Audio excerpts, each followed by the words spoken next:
আমাদেরকে সবচেয়ে ভালোবাসেন আমাদের রব আল্লাহ। সত্যিকারের ভালোবাসার ডেফিনেশনটা হচ্ছে যে আপনি নিঃস্বার্থভাবে কাউকে ভালোবাসেন। আমাদের আশপাশে যারা আছে, যারা হালাল, ইভেন হালাল, আমার মা, আমার বোন, আমার বাবা, আমার স্ত্রী, আমার ছেলে, আমার মেয়ে, এদেরও যদি কখনো স্বার্থে আঘাত পড়ে, দেখবেন সেও আপনার পাশ থেকে সরে যাচ্ছে। এমন হয়নি কখনো? আপনার বন্ধু, আপনার ব্যবসার পার্টনার, আপনার বস, আপনার কলিগ, ওদের স্বার্থে আঘাত হলে ওরাও সরে যাচ্ছে পাশ থেকে, জিগরি দোষ সরে গেল পাশ থেকে। হয় না এমন? ভালোবাসা দুই প্রকার। বলেন কয় প্রকার? আমার সাথে বলেন, এখানে শেষ করে দিব 10টা মিনিট। ভালোবাসা কয় প্রকার? একটা হচ্ছে নিঃস্বার্থ ভালোবাসা। কি স্বার্থ? কোনো স্বার্থ নাই, নিঃস্বার্থভাবে ভালোবাসা। একটা হচ্ছে কোনো না কোনো স্বার্থ জড়িত আছে এমন ভালোবাসা। আপনার স্ত্রীর চাহিদাও যদি আপনি পূরণ করতে ব্যর্থ হন, দেখবেন স্ত্রীর সাথে আপনার গন্ডগোল লেগে যাচ্ছে, যদিও সে হালাল বৈধ। তাই না? এমন হয় না অনেক সময়? আমি তো অনেকদিন বলেছি, অনেকদিন আগেও বলেছি, 5 বছর 6 বছর আগে, যে মানুষ আসলেই মানুষের অবস্থানকে মূল্যায়ন করে। ভিতর থেকে মানুষকে শুধু মূল্যায়ন করে আল্লাহ রাব্বুল আলামিন। না হলে কি হতো? এই যে এত অন্যায় আমরা করেছি, আল্লাহ পাক কি আমাদেরকে ছেড়ে দিয়েছেন, ফেলে দিয়েছেন, গজবে ধ্বংস করে দিয়েছেন? এই যে আল্লাহ পাক যে আমাদেরকে মহব্বত করেন, ভালোবাসেন, তার প্রমাণ এগুলো।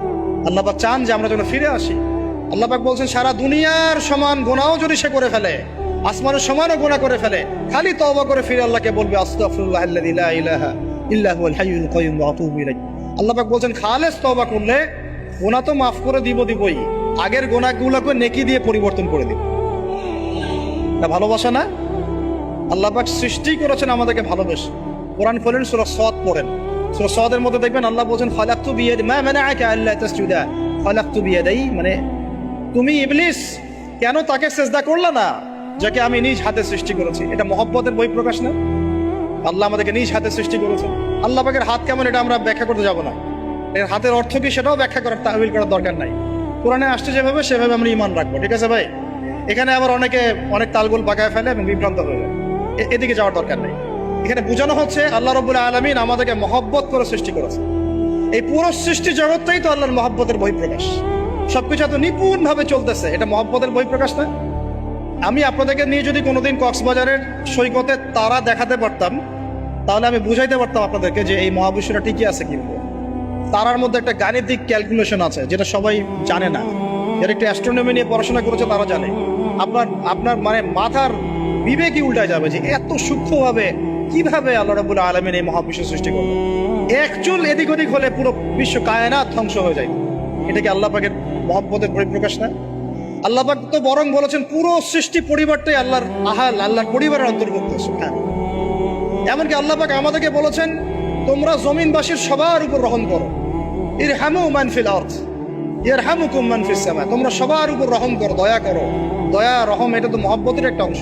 তোমরা সবার উপর দয়া করো, রহম করো, মহব্বত করো। এটা কি হবে?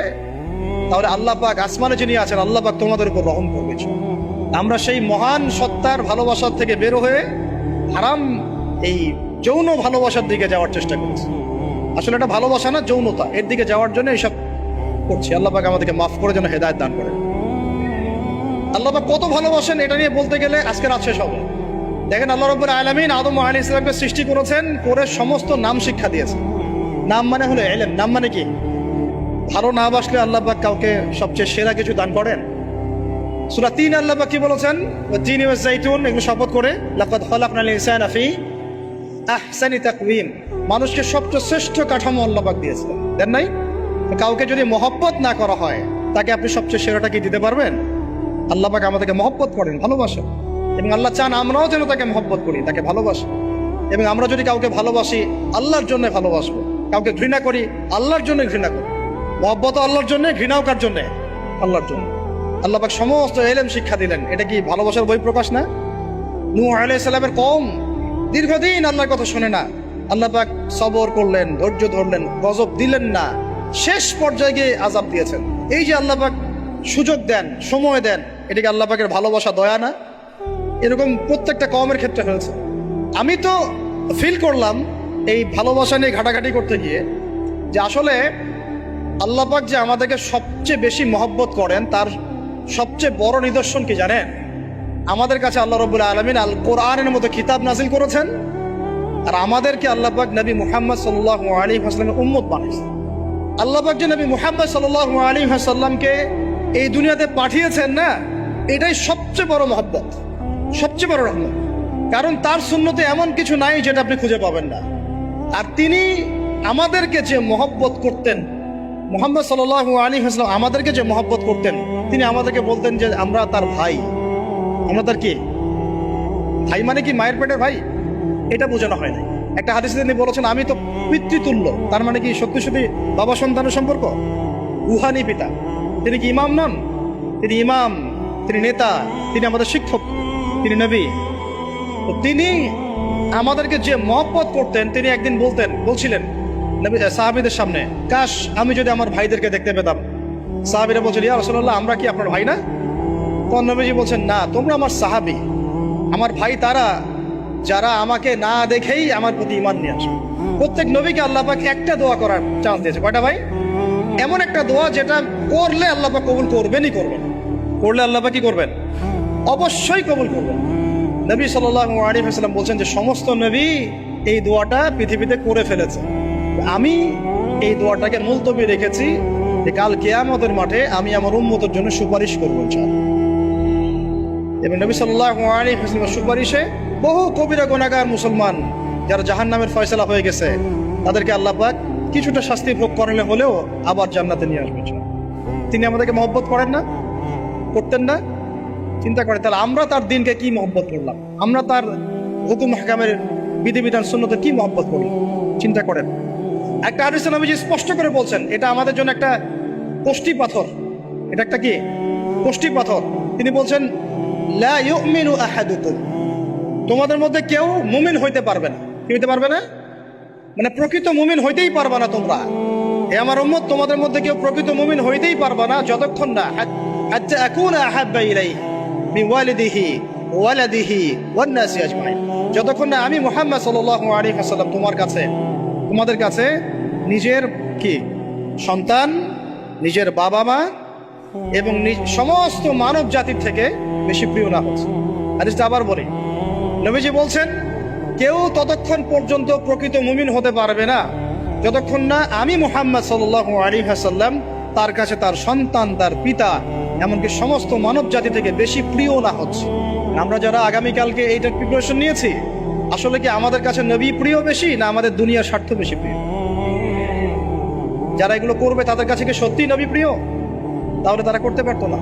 যদি নবী আমাদের কাছে সবচেয়ে বেশি প্রিয় না হয়, আমরা মুমিন হতে পারছি না। আর যাদের কাছে নবী প্রিয় তারা কখনো এমন হারাম কাজে যেতে পারবে না। যারা যাচ্ছে তারা কখনোই নবীকে ভালোবাসে না, কোশ্চিনকালেও না। শোনেন, ওমর রাদিয়াল্লাহু আনহুর নাম শুনেন নাই?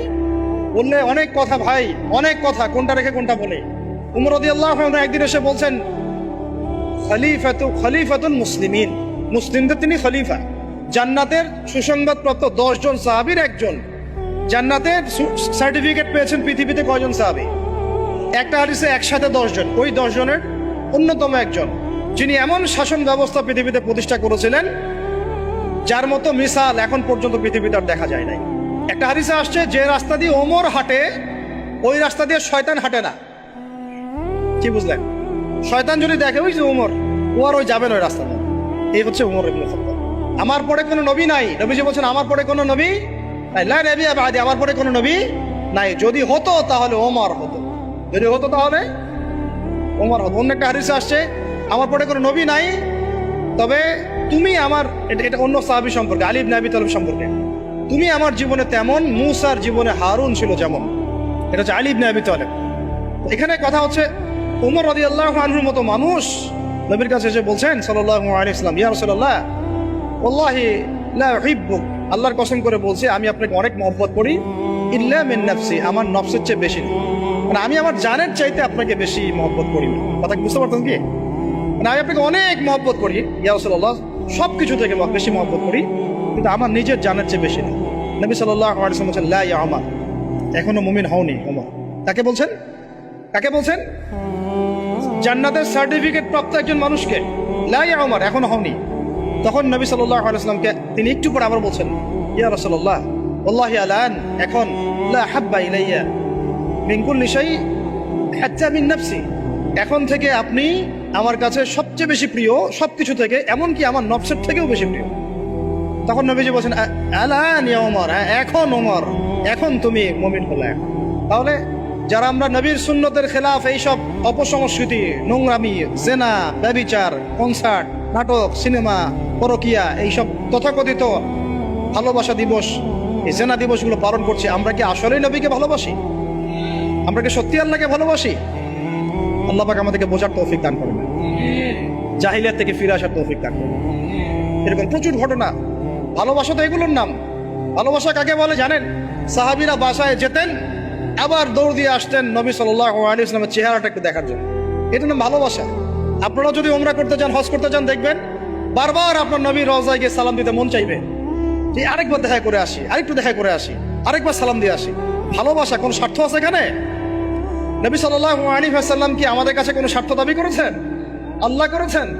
এগুলো ভালোবাসা। এই ভালোবাসা হলো প্রকৃত ভালোবাসা। আর এগুলো যেটা চলছে এটা হচ্ছে যৌনতা। এগুলো কি চলছে? যৌনতা। ভালোবাসার নাম দিয়েছে এখন যৌনতা।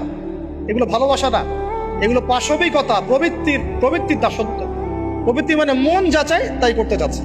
আপনার মন চাইছে একটা মেয়ের সাথে রাত কাটাবেন, এটাকে আপনি ভালোবাসা নাম দিলেন, কিন্তু এটা হচ্ছে ভালোবাসা না, এটা কি প্রবৃত্তি, পশুত্ব, দাসত্ব, পশুত্বের দাসত্ব করছেন।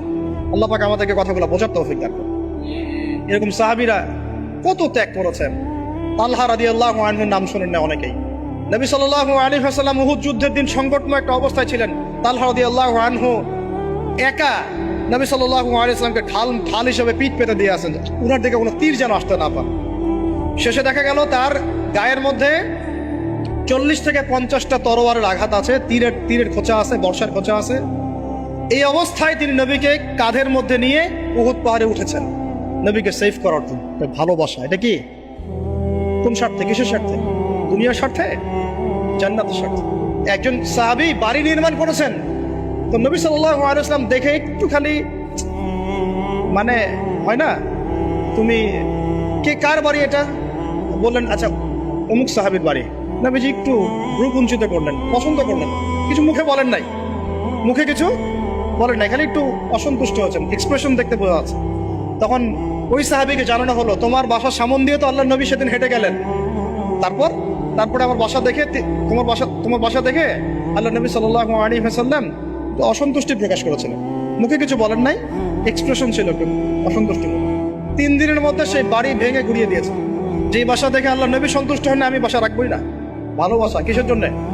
কার জন্য? কার স্বার্থে বলেন? আল্লাহর জন্য, জান্নাতের জন্য, আল্লাহর স্বার্থে, আল্লাহর জন্য। কতগুলো বলে শেষ করবো আপনাদেরকে। সাদ বিন আবি ওয়াক্কাস রাদিয়াল্লাহু আনহু উহুদ যুদ্ধের দিন এইরকম করে তীর নিক্ষেপ করছেন। আল্লাহ নবী বলছেন, ইয়া সাদ, হে সাদ, তীর ছোড়ো, তোমার জন্য আমার পিতামাতা কুরবান হোক। আশপাশে 9 জন ছিল, তার মধ্যে একজন করে শহীদ হতে শেষে 2 জন বেঁচে থাকলো, সাদ বিন আবি ওয়াক্কাস, তালহা বিন উবাইদুল্লাহ রাদিয়াল্লাহু আনহু। এগুলো তারা কেন করেছেন? ভালোবাসার জন্য। ভালোবাসা এগুলোর নাম। কতগুলো বললে শেষ করবো আপনাদেরকে বলেন। নবী সাল্লাল্লাহু আলাইহি ওয়াসাল্লামের কাছে একজন সাহাবী আসেন ইসলাম কবুল করতে এসে হাতের মধ্যে কিছু বালা, আংটি থাকে না, এগুলো ছিল, এগুলো খুলে ফেলে দিয়েছেন নবী সাল্লাল্লাহু আলাইহি ওয়াসাল্লাম, খুলে ফেলে দিয়েছেন। তো একটা খুব দামি সোনার আংটি ছিল। ফেলে দেওয়ার পরে অনেকে বলছে, তুমি তখন মুসলিম হয়েছো, ইসলাম কবুল করেছো, তো আচ্ছা ঠিক আছে, ওইটা না হয় নবীজি পড়তে নিষেধ করেছেন, তুমি ওইটা নিয়ে বিক্রি করে দাও, বিক্রি করে না হয় ওই টাকা দিয়ে অন্য কিছু করো। তুমি বলছেন, কখনো না, আমার হাত থেকে আল্লাহ নবী খুলে একটা জিনিস ফেলে দিয়েছেন, আমি সেটা আবার নিতে যাবো? কিসের জন্য এগুলা? এটা ভালোবাসা, ভাবনা। আল্লাহ পাক এটাই কোরআনে বলছেন, হে নবী আপনি বলে দিন, ইন কুনতুম তুহিব্বুন আল্লাহ, তোমরা যদি আল্লাহকে মহব্বত করেই থাকো, আল্লাহকে সত্যিকার অর্থে ভালোবেসেই থাকো, ভালোবাসা দাবি করেই থাকো, ফাত্তাবিউনি, তাহলে নবীর আনুগত্য করো, ইউহিব্বুকুমুল্লাহ, তখন আল্লাহ তোমাদেরকে ভালোবাসবে, ওয়া ইয়াগফির লাকুম যুনুবাকুম, তোমাদের সব গুনাহ আল্লাহ মাফ করে দিবেন, আল্লাহু গফুরুর রহিম। এই হলো ভালোবাসা। ভালোবাসা মানে কি? ভালোবাসা মানে হচ্ছে আস-সামউ ওয়াত তাআ, আমি নবী আল্লাহ এবং তার রাসূলের কথা শুনবো এবং আনুগত্য করব, শুনবো, এবং এর নাম ভালোবাসা। শুনবো, আনুগত্য করবো। তাহলে আমরা কি শুনবো, কি আনুগত্য করবো? আমাদেরকে প্রথমে কোরআন পড়তে হবে, কোরআনের অনুবাদ জানতে হবে, কোরআন অনুযায়ী জীবন করতে হবে, 5 ওয়াক্ত নামাজ পড়বো ইনশাল্লাহ, হালাল খাবো, যাকাত দিব, রমজানের সওম রাখবো, নবীর সুন্নাহ অনুযায়ী জীবনযাপন করব, এবং সুন্নাহ বিরোধী, কোরআন বিরোধী, ইসলাম বিরোধী কোনো কাজে আমি লিপ্ত হব। এই তো ভালোবাসা। এই ভালোবাসা যদি বহিঃপ্রকাশ ঘটাতে আমরা ব্যর্থ হই, নিজেও ধ্বংস হব, পরিবারও ধ্বংস হবে, আমাদের পরের প্রজন্ম ধ্বংস হবে, সমাজও ধ্বংস হয়ে যাবে।